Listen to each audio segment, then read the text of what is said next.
Make some noise for Runa and Peppo. The Japanese powerhouse are here to rock our world. With several FNCS titles in the bag, they might just make it happen again. Give it up for Threats and Alice. The combination of Asia and NA East is going to be super exciting to see as this newly formed duo will take on the competition. Put your hands together for Zaku and Marine, the most recent FNCS champions of Asia. They have put their mark on their region, and now they are ready to defend the title as champions. And the zone reveals itself. We're going to start entering into the first moving zone territory. These next 25 seconds are going to be some of the toughest they have ever had to deal with. Remember, for some on this stage, this is their first LAN, an in-person event that they have ever experienced here, and they get to play it out now. And this is where you talked about some of the players that had rotation.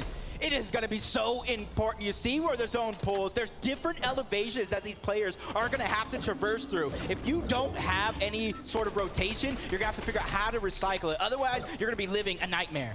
Fadil, he has a launch pad. He's going to play for it. High ground. The first ones to go is Vino and Queasy. This is where you expect them to be. They're up top where they are so comfortable. Now, can they hold it all the way? The launch pad comes down. They don't want to stay there and commit the map. They're going to go in and switch it up. Merstash on the low ground down to 40 HP, but he still has some movement to work with. You can see him speaking through the cone, gathering that information.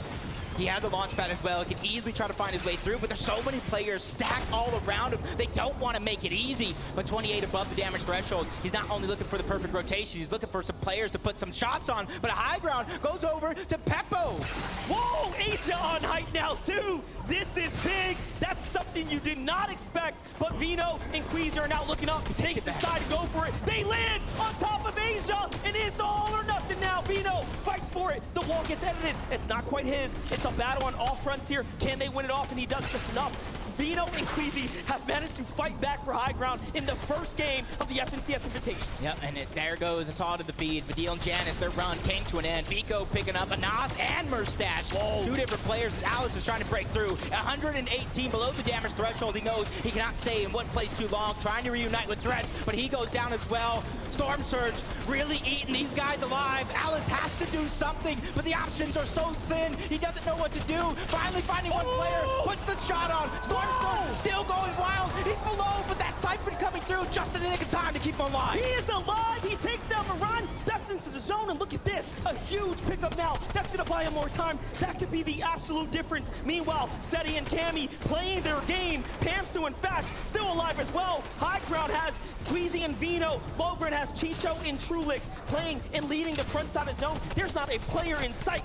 Clicks is still alive now, working his way through. He has lost his teammate. The full finish comes through. It might be all or nothing now. He still has so much left in the tank. Yeah, but I'm not too worried about him because of him and Duke's high placement last FNCS was because of solo clutches from that man himself. But talk about solos. Joe gets one as Andy goes down. Shots coming in from the high ground. Pressure is there, but Joe's trying to find his way to the front side of zone, but it's a hard journey trying to find it. 12 HP, continuing to drop. Shots still coming in. He's going to find a moment of an oasis to try to stabilize and figure out what's the next play. Cammy and Seti find their way to the high ground. Down goes Clicks to the hands of Cammy. That's a huge one. Hello, Vino. You have to turn and run. Cammy wants to hear nothing about that noise right there. Meanwhile, Seti's keeping eyes on the general area. Very solid. Chicho fighting his way, but no. An edit comes through. It's Zagu and Mareem, who's right above them there. Our FNCS champions of Asia are still here. Down goes Pamstu as well. What a huge elimination here.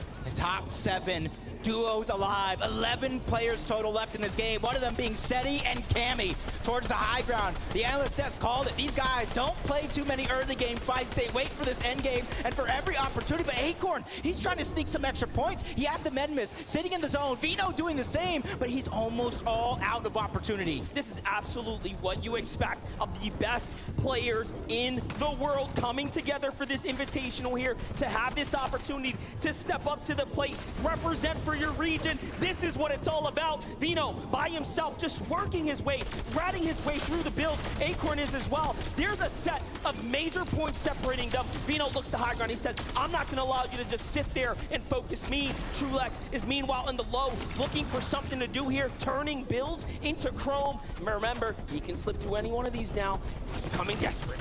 He's just trying to reinforce a little bit of the builds that are around him so nobody can quickly edit through and try to pick that shot. Miram and Sagu, they don't have that high ground, but they have that mid layer trying to find that comfortability. Brino, only 2 HP, no med miss left.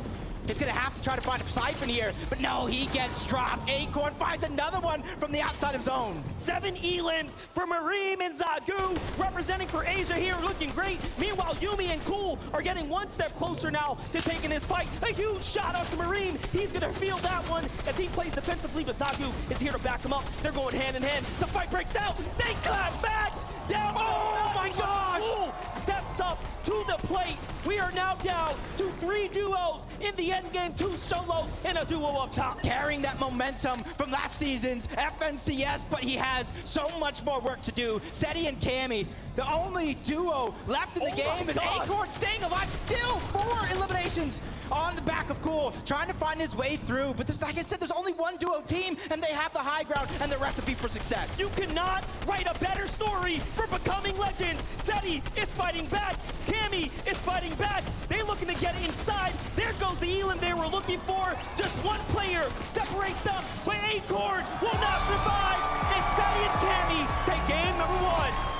Poland is the first country to take home a victory royale on the FNCS Invitational stage.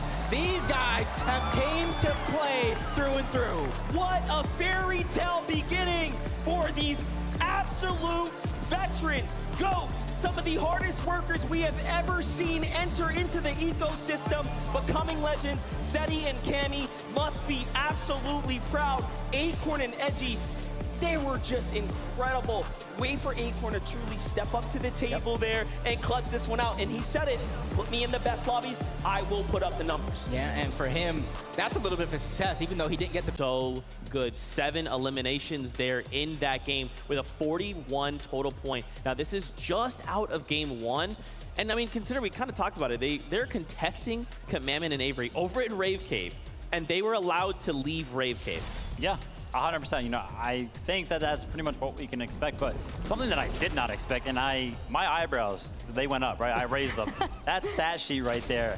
They did 2,200 plus damage this game. That is incredible. You can see it right here. A lot of it coming from this end game, actually picking up a plethora of eliminations. Their box fighting skills seem to be catching a lot of these players off guard in the game. Woo, look at that. Absolutely crispy and cooking inside of these boxes. It's looking like a full-on barbecue right now with Zagu and Mareem, the way that they were just lighting it up inside of that low-ground congestion.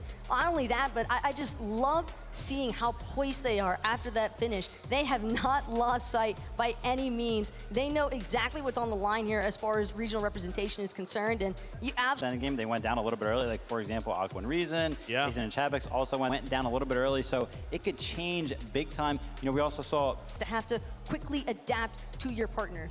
100%. And listen,